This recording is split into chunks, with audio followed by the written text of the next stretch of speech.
Shalom, selamat pagi anakku sekalian, khusus untuk kelas 7 ya. Kita mulai lagi pelajaran kita hari ini. Kita masuk sekarang bab 4 ya, bab 4. Bab 4 itu dosa dan pertobatan. Kita review sedikit, yaitu bab 1 indahnya mengampuni, bab 2 karya pengampunan Allah dalam Yesus Kristus, yang ketiga baptisan sebagai tanda menjadi milik Kristus. Indahnya mengampuni. Apa itu mengampuni? Bagaimana cara mengampuni? Penghalang terbesar dalam mengampuni, ajaran Tuhan Yesus tentang mengampuni ya. Nah, kemudian karya pengampunan Allah dalam Yesus Kristus. Bagaimana Yesus telah mengorbankan hidupnya untuk menebus dosa kita, untuk pengampunan segala dosa-dosa kita. Baptisan sebagai tanda milik Kristus. Apa itu baptisan? Dari Yunani, baptizo. Ya, kemudian ada baptisan anak-anak, baptisan orang dewasa, ada baptisan Yohanes. Kemudian ada dua cara baptisan, dipercik dan diselam. Ya, bukan caranya yang terpenting, tetapi yang terpenting adalah makna dari baptisan. Nah, bab 4 dosa dan pertobatan. Kalau melihat judulnya saja ya, tanpa membuka bukunya, mungkin kita bisa membuat pertanyaan. Tapi kan masalahnya bukan sekedar bisa membuat pertanyaan, tapi harus menjawab. Nah, kenapa sih disuruh membuat pertanyaan dan menjawab? Nah, karena kamu harus berusaha mengeksplor, mengembangkan, mencari pengetahuan apa yang seharusnya kamu ketahui. Nah, ini dianggap lebih memudahkan kamu untuk membangun ingatanmu, sehingga ketika kamu mengerjakan soal, kamu lebih mudah mengingatnya ya. Nah, sekali lagi, dosa dan pertobatan. Dari judulnya saja kita bisa langsung buat pertanyaan, apa itu dosa ya. Nah, tapi apa itu dosa itu harus jelas. Dosa pengerti secara umum, kemudian mengutip ayat-ayat Alkitab gitu ya. Nah, pertobatan, apa itu pertobatan? Ciri-ciri orang yang bertobat ya, cerita Paulus yang bertobat ya. Oke. Nah, mungkin halaman bukunya beda-beda ya. Nah, kalau Bapak di halaman 25, nah mungkin di buku kamu di halaman 26 ya. Di bagian pertama pengantar kembali diingatkan bahwa Alkitab menyaksikan bahwa manusia itu pada dasarnya adalah orang berdosa. Manusia itu pada dasarnya adalah berdosa. Karena itu manusia membutuhkan kasih karunia Allah supaya diampuni dan diselamatkan. Tidak ada satupun manusia di muka bumi ini yang luput dari dosa. 1 Raja-Raja 8 ayat 46, 2 Tawarik 6 ayat 36. Upah dosa adalah maut. Karena itu manusia membutuhkan keselamatan di dalam Yesus Kristus ya. Dia yang tidak berdosa telah memikul dosa manusia. Oleh karena itu tidak ada alasan bagi manusia untuk tidak mengaku dosanya dan bertobat. Nah, mengenai pertobatan, Yesus dalam perumpamaan tentang domba yang hilang mengatakan akan ada sukacita di sorga karena satu orang berdosa bertobat, lebih daripada sukacita karena 99 orang benar yang tidak memerlukan pertobatan. Yaitu terdapat dalam Lukas 15 ayat 7 ya. Nah, dari sini bisa dibuat pertanyaan dari pengantar ini tentang dosa. Apa yang tidak bisa dilakukan oleh manusia, yaitu mengampuni dan menyelamatkan dirinya sendiri. Nah, yang kedua, apa yang terjadi jika seseorang bertobat? Nah, yaitu tadi Lukas 15 akan ada sukacita dan seterusnya ya. Nah, kemudian di bagian B itu hakikat dosa atau pengertian terdalam dari dosa. Kemukakan hasil temuanmu mengenai arti dosa dan pertobatan. Dapatkah kamu menceritakan pengalamanmu ketika melakukan kesalahan, apa yang dilakukan oleh orang tua atau gurumu ketika kamu melakukan kesalahan? Terlebih ketika kamu melakukan sesuatu dilarang oleh orang tua atau guru. Bagaimana tanggapan orang tua dan guru terhadap pelanggaran yang kamu lakukan? Setiap pelanggaran pasti ada hukumannya. Apalagi Allah sangat kecewa ketika Adam dan Hawa lebih percaya kepada ular daripada kepada Allah.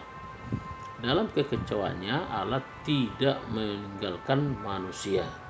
Dia memanggil manusia mencari, menemukan, dan menyelamatkan mereka. Nah, di sini kembali dijelaskan cerita manusia jatuh dalam dosa dalam Kejadian pasal yang ketiga.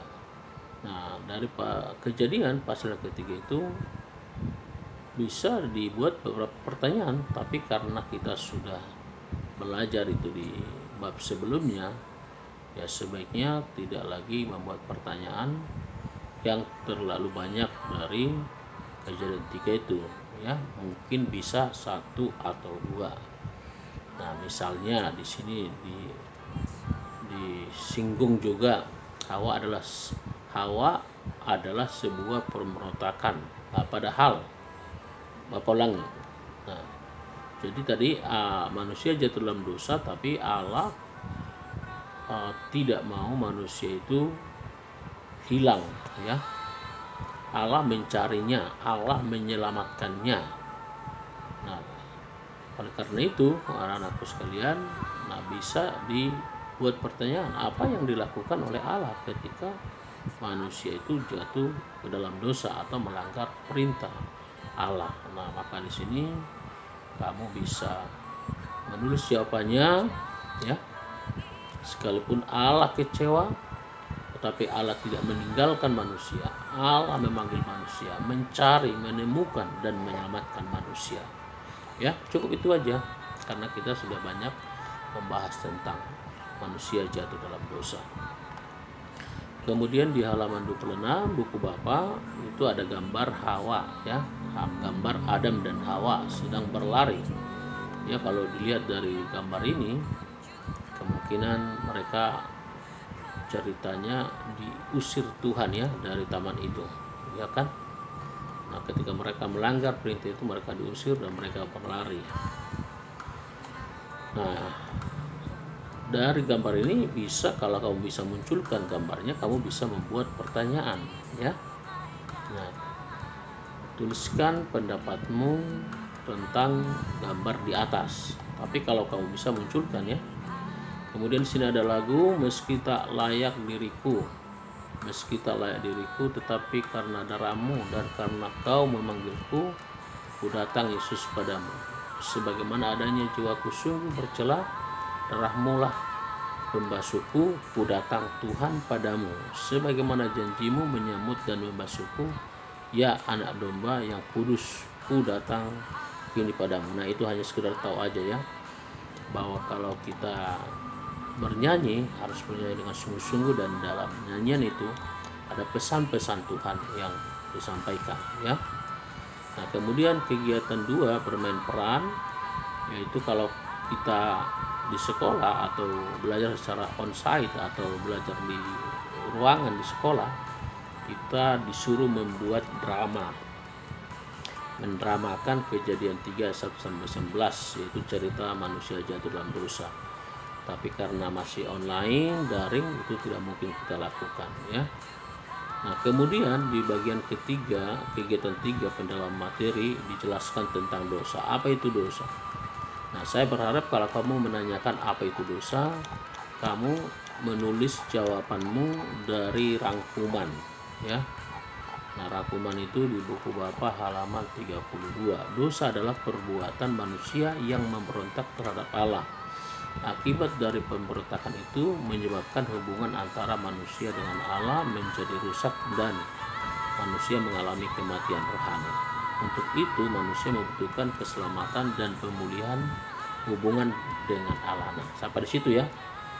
Jadi jangan hanya sampai di titik ini, dosa adalah perbuatan manusia memberontak terhadap Allah. Itu benar, tapi kalau dinilai sempurna itu kurang sempurna, paling dapat 3 atau 4. Jadi kalau kau bikin soal kok benar semua, kok nilainya tidak seperti yang kamu harapkan, karena ada ada cara menilainya. Nah, kegiatan 3 tadi Bapak ulangi menjelaskan tentang apa itu dosa. Bisa kamu tulis dari sini. Nah, kemudian di sini ada 6 akibat tindakan dosa, ya. Yang pertama, dosa menyebabkan kerusakan moral di dalam diri manusia yang menentang semua kehendak baik manusia. 2, 3, 4, 5, 6. Nah, ini kalau kamu mau buat soalnya, sebaiknya kamu membuat soal. Contohnya di poin keempat, dosa menyebabkan kita senang melakukan ketidakadilan. Nah, itu terdapat dalam Roma 1 ayat 21 sampai 32 atau Kejadian 6 ayat 5. Jadi bisa kamu membuat soal, atau sebaiknya kamu membuat soal dari poin 4 ini, tuliskan akibat dosa menurut Kejadian 6 ayat 5 atau menurut Roma 1 ayat 21 sampai 32. Nah, di sini ada beberapa banyak ayat-ayat, ya, kutipan ayat-ayat. Nah, dari situ ayat itu kamu bisa buat pertanyaan. Sekali lagi, cara membuat pertanyaan dari kutipan ayat ini untuk akibat tindakan dosa adalah, nah, tuliskan akibat tindakan dosa menurut Roma 5 ayat 12. Nah, dikatakan di sini dosa memasuki umat manusia melalui Adam. Atau ya itu aja, ya, dosa memasuki umat manusia melalui Adam. Nah, ini banyak kutipan-kutipan ayat kitab, dan Bapak juga tidak anjurkan kamu harus hafal semua, tapi minimal ada 3, ya. Oke. Nah, kemudian di bagian C juga masih akibat dosa. Nah, di sini ada dituliskan ada 4 akibat dosa. Nah, ini kamu bisa bikin soal. Tuliskan 4 akibat dosa. 1, dosa mengakibatkan hubungan manusia dengan Allah menjadi rusak. Sampai di situ aja, penjelasannya tidak usah, ya. 2, dosa mengakibatkan konflik dalam diri seseorang. 3, dosa mengakibatkan rusaknya hubungan manusia dengan sesama dan dengan alam. 4, dosa menyebabkan manusia menghadapi kematian secara rohani. Nah, apakah manusia mampu membebaskan dirinya dari dosa? Manusia tidak berdaya dan tidak mampu melakukannya. Hanya Allah yang dapat menolong manusia keluar dari dosanya. Manusialah yang memberontak melawan Allah, maka hanya Allah lah yang dapat memadamkan pemberontakan itu melalui pengampunan dan keselamatan dalam diri Yesus Kristus. Tidak ada jalan lain selain Allah menolong orang jatuh dalam dosa.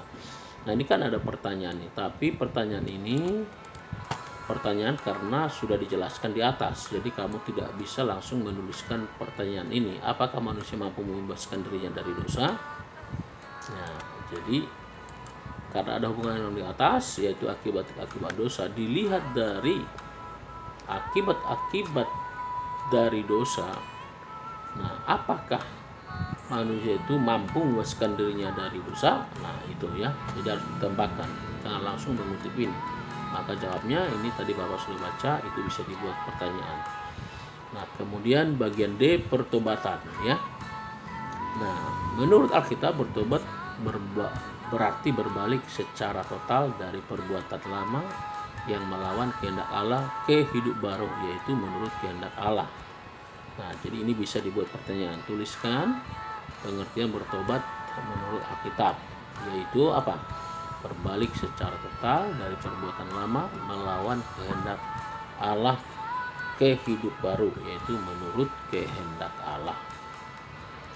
Kisah Rasul 26 ayat 20 menyatakan, tetapi mula-mula aku memberitakan bahwa mereka harus bertobat dan berbalik kepada Allah serta melakukan pekerjaan-pekerjaan yang sesuai dengan pertobatan itu. Nah, kalau demikian, apa hubungan antara pertobatan dengan keselamatan? Nah, di sini kamu bisa buat, ya, apa hubungan. Ini boleh langsung, ya, apa hubungan. Jangan pakai kalau demikian, ya, tapi langsung saja apa hubungan antara pertobatan dan keselamatan. Nah, Bapak karena waktu tidak membacanya, tapi di sini sudah ada di buku Bapak halaman 29, ya. Selanjutnya di halaman 30, jadi bertobat artinya mengubah sikap dan gaya hidup. Nah, ini tadi menurut Alkitab bisa sudah ada. Nah, ini secara umum ya. Boleh dibuat. Nah, kan di sana tadi menurut Alkitab ada di sini ada lagi nih. Jadi bertobat artinya mengubah sikap dan gaya hidup yang tadinya tidak hidup dalam iman kepada Yesus menjadi hidup dalam iman kepada Yesus. Hidup dalam iman artinya mewujudkan semua ajaran Yesus dalam perbuatan. Nah, jadi ini pengertian pertobatan secara umum. Apa yang dimaksud dengan bertobat secara umum? Itu ya. Nah, kemudian kemarin karena sudah ada yang membuat ini dipertanyakan juga hidup dalam iman artinya. Nah, hidup dalam iman artinya. Nah, itu soal seperti itu kurang tepat ya. Nah, atau kalau kamu membuat soal seperti itu, ya hidup dalam iman artinya titik-titik bisa. Tapi sebaiknya menurut kamu apa yang dimaksud dengan hidup dalam iman? Nah, yaitu mewujudkan semua ajaran Yesus dalam perbuatan. Penting untuk memahami bahwa pertobatan bukanlah hasil usaha manusia untuk mendapatkan keselamatan. Tidak ada seorang pun yang dapat bertobat dan datang kepada Allah kecuali Allah menarik orang tersebut kepadanya. Yohanes 6 ayat 44. Nah, bagaimanakah seseorang bisa bertobat ya? Nah, atau menyadari dosa-dosanya? Nah, menurut Yohanes 6:44, nah,